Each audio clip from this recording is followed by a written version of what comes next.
Halo semuanya, perkenalkan nama saya Erik Torimansyah. Saya di sini akan menjelaskan hasil ujian akhir semester riset operasi dengan NIM 123111030. Sebelum kita ke soal, di sini ada perintah khusus ya. Pertama-tama cek 4 digit terakhir dari NIM yaitu 1030.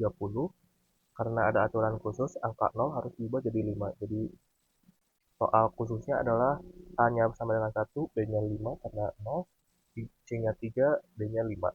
Jadi pertama kita akan mencari metode transportasi membawa barang. Sekarang hitung jumlah barang yang ada di gudang dan pesanan toko, serta ongkos kirimnya menggunakan NIM yang sudah diubah sebelumnya. Pertama yaitu supply atau isi gudang. Gudang pertama dengan isi 80 ditambah 1 dikali 5 adalah 85. Gudang 2-nya adalah 100 ditambah 5 kali 5 adalah 125. Gudang 3-nya adalah 120 ditambah 3 kali 5 sama dengan 135.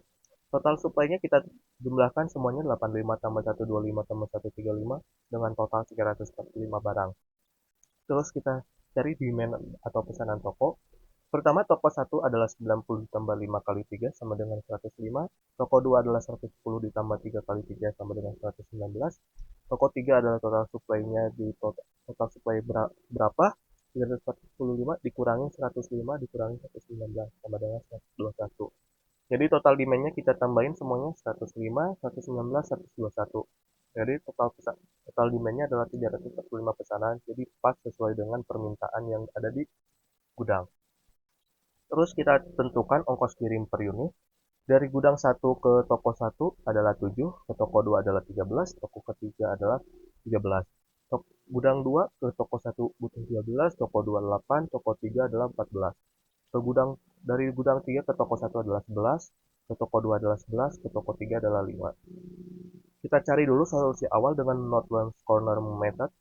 Caranya adalah mulai dari ujung kiri atas terus geser ke kanan atau bawah sampai barang habis. Inilah hasil hitung-hitungannya ya teman-teman. G3 G31 G31 kirim ke T1 sebanyak 85. Jadi G1 habis, T1 butuh 20 lagi. G2 kirim ke T1 sebanyak 20, T1 penuh, G2 sisa 105 lagi. Selanjutnya G2 kirim ke T2 sebanyak 105, G2 habis, T2 butuh 14 lagi. G3 kirim ke T2 sebanyak 14, T2 penuh, G2 sisa 121 lagi. G3 kirim ke T3 sebanyak 121, G3 habis, T3 penuh. Mari kita hitung total ongkosnya. Jadi 85 dikali 7 sama dengan 595, 20 dikali 12 sama dengan 240, 105 dikali 8 adalah 840, 14 dikali 11 sama dengan 154, 121 dikali 5 adalah 605. Jadi total biayanya adalah 2434. Terus kita akan menggunakan solusi awal dengan list cost method atau LCM. Cara ini lebih pintar karena kita mencari ongkos paling murah dulu biar hemat uang saku. Ini adalah langkahnya. Ongkos termurah adalah 5 yang di sini ya teman-teman. Jadi ke G3 ke T3 kita kirim 121 barang ke sana. T3.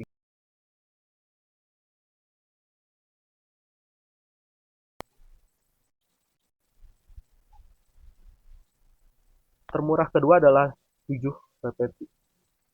Jadi G1 ke T1 kirim 85, G1 habis, T1 sisa 20. Jadi termurah ketiga adalah 8.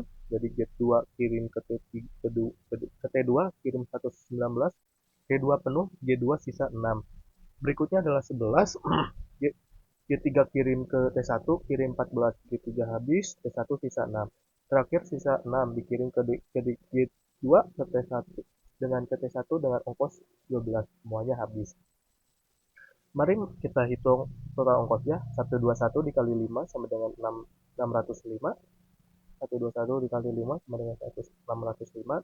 85 dikali 7 adalah 195. 119 dikali 8 sama dengan 952. 14 dikali 11. 14 dikali 11 sama dengan 154. 6 dikali 12 sama dengan 72. Jadi kita totalkan semua kita mendapatkan 2378. Terus kita cek pengecekan akhir dengan modi metode biar yang paling optimal yang kita dapat. Menggunakan cara LCM yang hasilnya adalah 2378, buat dicek lagi apakah masih bisa lebih murah. Setelah dihitung indeks baru U dan kolom V dan mengecek semua kotak yang kosong, ternyata hasilnya sudah tidak ada angka negatif. Artinya hasil ini sudah yang paling murah dan tidak bisa hemat lagi. Jadi total biaya minimum transportasi adalah 2.378. Kesimpulannya adalah perusahaan harus mengirim sesuai dengan cara LCM di atas supaya bisa hemat ongkos maksimal. Ongkos terendah yang harus disiapkan perusahaan adalah 2.378. Terus adalah soal kedua yaitu CPM, Critical Path Method atau jalur kritis. Dengan kita punya proyek besar, mari kita buat jadwal agar tepat waktu. Ini adalah durasi aktivitas proyek berdasarkan NIM saya. Ini adalah waktu lama setiap kegiatan. Jadi 4 ditambah 1 5, 3 tambah 5 adalah 8, 5 tambah 3 adalah 8, 6 tambah 5 adalah 11, 4 tambah 1 adalah 5, 5 tambah 5 adalah 10 hari, 3 tambah 3 adalah 6, 4 tambah 5 9, 6 tambah 1 adalah 7. Terus kita gambarkan dulu diagramnya, network diagram, agar kita tahu mana yang ada di critical path. Kita di sini sudah saya gambar ya teman-teman. Jadi yang merah adalah saya beri gambar merah adalah critical path-nya.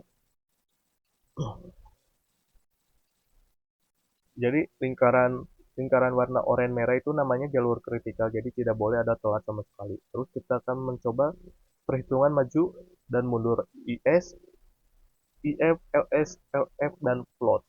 Terus kita cari dengan aktivitas A, B, C, D, E, F, G, H, I dengan durasi adalah 5, 8, 8, 11, 5, 10, 6, 9, 7.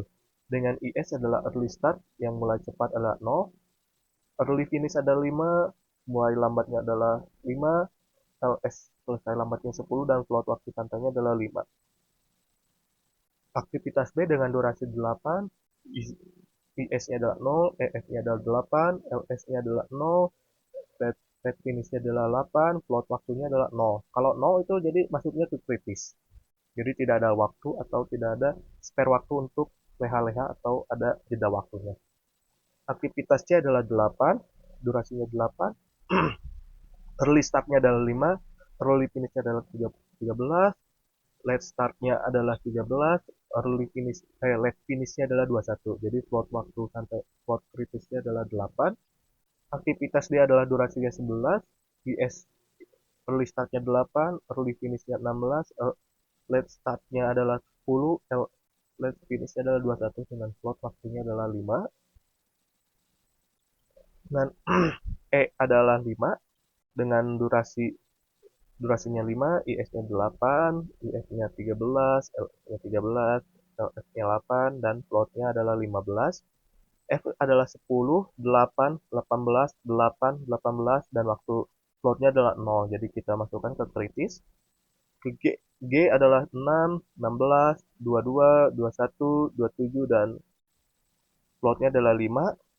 Terus selanjutnya adalah H dengan durasi 9, IS-nya 18, IF-nya 27, LS-nya adalah 18, L-nya 27 dan floatnya adalah 0. Jadi kritis.